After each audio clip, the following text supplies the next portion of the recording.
Hello, how are you today? Do you want to dive into a book that might just surprise you, whether it becomes your next favorite or one you might skip? Let's find out what readers are saying about it. Darcy, who has 308 likes, says, pre-read review. You already know I am beyond ready for this. Hit me with my dark and tortured SEL and Queen King Bree, and the wait continues. Someone please send me book 4 ASAP. Because that cliffhanger. Buddy read with lovely Ashley. This book was brilliant. As expected, Tracy Deonn has, beyond the shadow of a doubt, such a masterful writing style. And her ability to write the most intricate, unique, fascinating, interwoven stories is insane. I absolutely should have reread both Legendborn and Bloodmarked before this one, because I was going off an online summary that I read in my shoddy memory. And I do think that decreased my enjoyment slightly. But that's on me. Simply because this series has so many insane plot points and foreshadowing and brilliant, lifelike characters. And sometimes it's hard to keep up if you don't pay attention as per usual. Bree was phenomenal in this book. She's just so real and human. She makes mistakes. She acts like the teenager that she is. And she depicts such loyalty and dedication to her loved ones. Bree really shone in this book. She grew into her powers more. She protected everyone as per usual. But she also truly focused on herself, which I think was really needed. Bree has my whole heart. And I will not take criticism of her now. Disappointingly for my fellow Cell lovers, this was not a Cell-heavy book. I fear we must go back and read Bloodmarked to fulfill that craving. Because this book has much more Nick. Now, let's clear up that the central plot of this book is not the love triangle. Legendborn is about Bree. And her story. And her character. And her adventures and trials. The boys are just there to hype her up. Half the time. But sue me for being slightly disappointed at the lack of Cell nonetheless. I have a soft spot for him, unfortunately. I wasn't a huge fan of Nick in this book, which was a bit surprising to me. He's usually a little cutie patootie whose main character trait is obsession with Bree. I am not mad. And he's always loyal and dedicated and determined. All good things. This book was no different. Yet for some reason Nick kinda irritated me with this one. He was just always there. Maybe he was just slightly overprotective.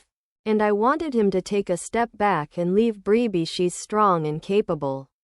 Let her do her thing. But I think this was a me problem. Honestly. Because everyone else seems to adore Nick. But anyway.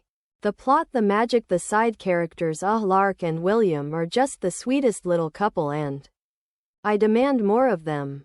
And more William Pav. This was, sadly, an Alice deficient book, but we were introduced to some new precious characters who I adored. Zoe and Elijah have my whole heart, especially Zoe. And their bond is just gorgeous. I really hope that we get more of them. And Bree gets to form a little trio with those two that remains solid through everything. This book was ingenious and so captivating. It really drags the reader in. Such a masterful debut series. Cannot wait to see what else Tracy Deonn writes.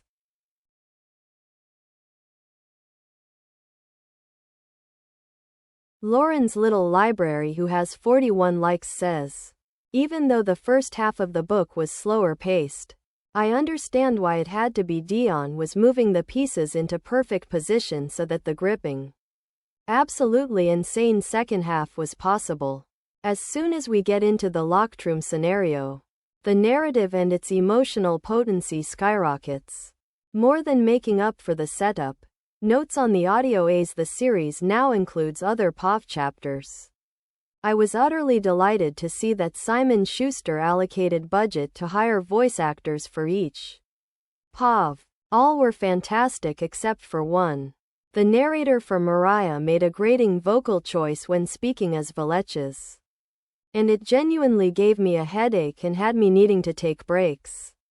Luckily, there are few if any Mariah chapters in the second half, so it's smooth sailing from there on out. Has Abbott Pratt learned to do a Scottish accent yet? LMAO no. Not even close. Maybe it won't stand out to North Americans. I blame 6 years of living in the UK for giving me the ability to hear when attempts at a Scottish brogue slip into Irish. Or into something Cockneyesque. I am nitpicking. But I promise if you found a Scottish reader and asked them, they'd be like it was busted. Am I letting that affect my rating? Not a chance. Sanye, who has 92 likes, says, I had so much fun reading this. The audiobook is good too. I went into this blind and I highly suggest doing the same. I love Bree and Nick and Sel so much. This series means everything to me. Although it wasn't perfect and it went in a direction I never saw coming. It made me feel so 5 things I didn't like. The pacing in the middle felt stagnant.